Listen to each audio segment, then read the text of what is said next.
Money matters. The total household debt rose to $312 billion in the United States in the second quarter of 2022. This is predicted to reach $16.15 trillion. No doubt, debt and the mishandling of money is a severe problem in our society.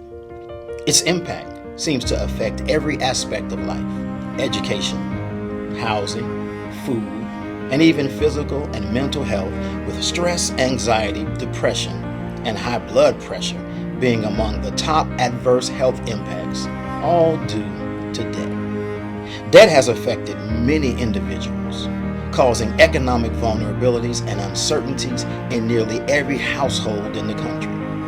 But the effects of debt are especially real and debilitating for Black Americans, who face more economic insecurity than Americans overall. Despite just being 13.4% of the U.S. population, 19.5% of Blacks are living below the United States poverty line. Family, is this a colossal quandary? Money matters. The median Black household's net worth declined by 14% in 2021. Yet Black spending power reached a record $1.6 trillion in the same year.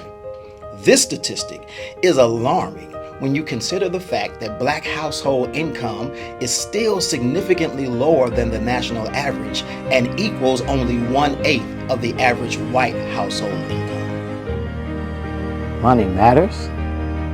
Proverbs 22 verse 7 says, "The rich rule over the poor, and the borrower is slave to the lender." Wealth is not evidence of God's presence, no more than poverty is proof of God's punishment. But God does not desire us to be subjected to or bound by strongholds, money, or otherwise. Our Father's dream is for us to live life abundantly in all areas of our lives, including our finances. Money matters. There is a great debate and varying opinions regarding money, debt, and its impact. But what's most important, especially to those of us of the Christian faith, is what God has to say about it. Luke chapter 14 verse 28 says, "Suppose one of you wants to build a tower. Won't you first sit down and estimate the cost to see if you have enough money to complete it?" Over the next few weeks, we'll use this principle, both literally and figuratively, to consider the tools God has prepared for His children to thrive. During this series, I'll walk you through biblical truths about money and link these truths to moral and practical wisdom on how you can improve your way of life in this area. Why? Because money matters.